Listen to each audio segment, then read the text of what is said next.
Hello, beautiful me! So, ayan, magpanggap tayong ganda-gandahan tayo ngayon. At kanina nga nasiraan ako ng, ay hindi ako nasiraan. Nawalan ako ng baterya. And sinundo ako. And ayan, dumaan kami sa Seafood City. At nakita ko nga to si ate, nagtitinda ng mga gulay sa likod ng sasakyan niya. Hindi actually. Actually, nandun yung gulay. Pero nilalako niya dun sa tapat ng Seafood City. So, ayan. At dahil kakilala natin siya, at namili na rin ako ng gulay.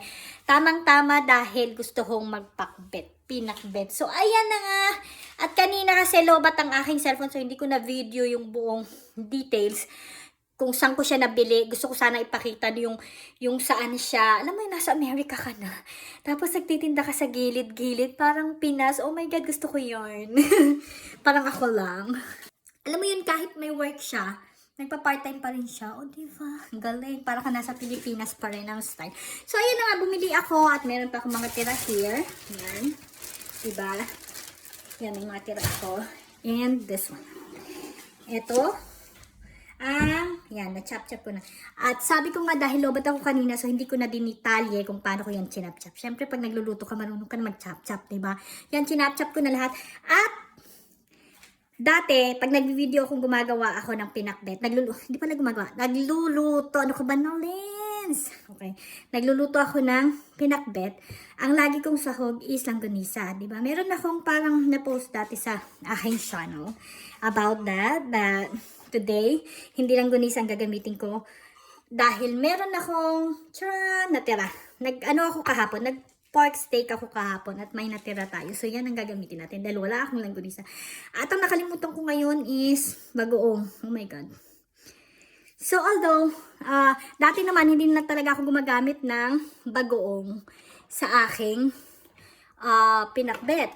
Dahil ang ginagamit ko is shrimp cubes. Pero wala din kami. So, I don't know. Gigisa ko na lang to. Pinakbet na walang bagoong baw. So, ayun na nga. At dahil gusto natin ng gulay, syempre, ito yung talong. Mamaya ko na yan i-chop-chop para hindi mangiting. So, ayan. Umpisahan na natin ang pagluluto. O, ayan. Ihanda ang kawali. Ayan. This is my magic kawali. Nabili ko to ng I think $40. And lahat ng mga gulay na to, yan. And yun may natira pa doon is worth $20. At pag i-convert natin yan, dahil mukha akong converter, mukha akong converter talaga. Mukha akong convert.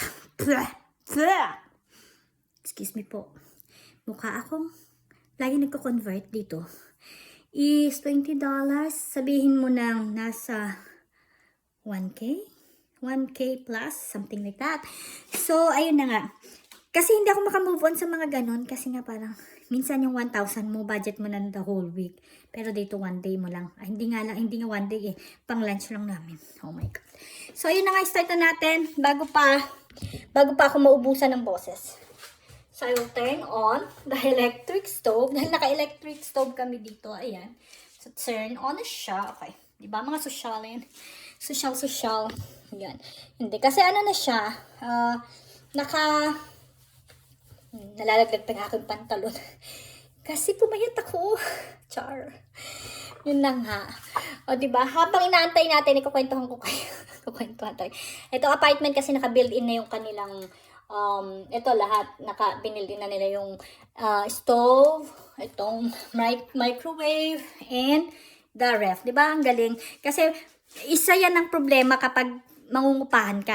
Ang unang-una mong problemahin yung mga gamit, diba? Yung mga ref, yung mga, bibili ka, may magbibit-bit.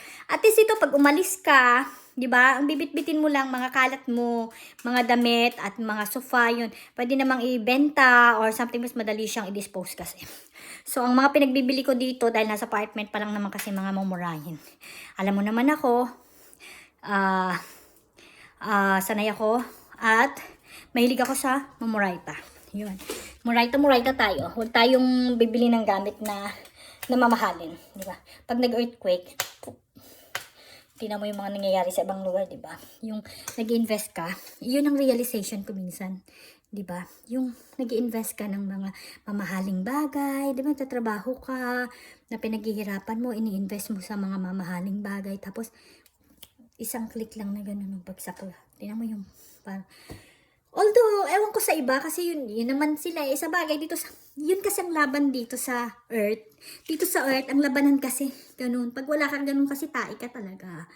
So, kailangan magpakita ka ng mansion mong bahay, maraming sasakyan, mga ingrande at mga branded na mga damit. Pero ako hindi, Muray Taro Sultaga ako. Kahit dati pa na meron akong, minsan, syempre, hindi natin maiwasan bumibili tayo ng mga bagay na needs naman talaga, pangbahay or what. Pero hindi ako yung ganun kasi super mamahal. So, parang hinayang lang ako.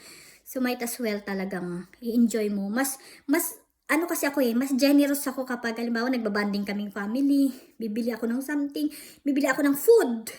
O, ititreat ko sila sa mga relaxations. Yan. Mas generous ako sa ganun. So, ayun na, syempre, iba-iba naman ang ng tao, pero wala lang, yun lang, realization ko lang naman yun, so iba-iba tayo.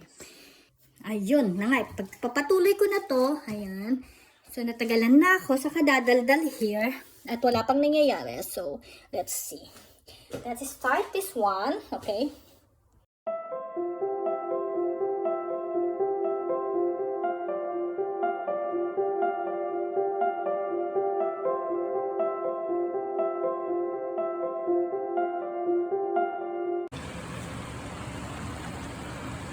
So, ayun na nga, paluto ng ating pinakbet. Ayan, so may ulam na kami mamayang gabi. O, diba?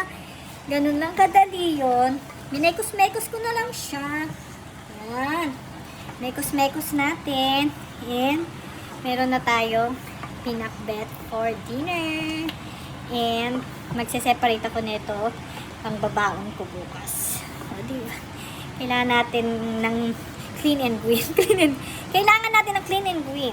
Kasi, oh my God, sabi nga nila, kailangan natin maraming vegetables sa katawan ngayon. Dahil kapag tumatanda na, yan na naglalabasan ng ating mga sakit. So, that's it for our video. Hindi ko pa-videohan kung paano kakain kasi tapos na kami kumain. And, of course, I'm Tom Jones. Hindi pala Tom Jones. I'm busog much na. So, ayan. Yun ang ating pinakbet. Alanalins buyers.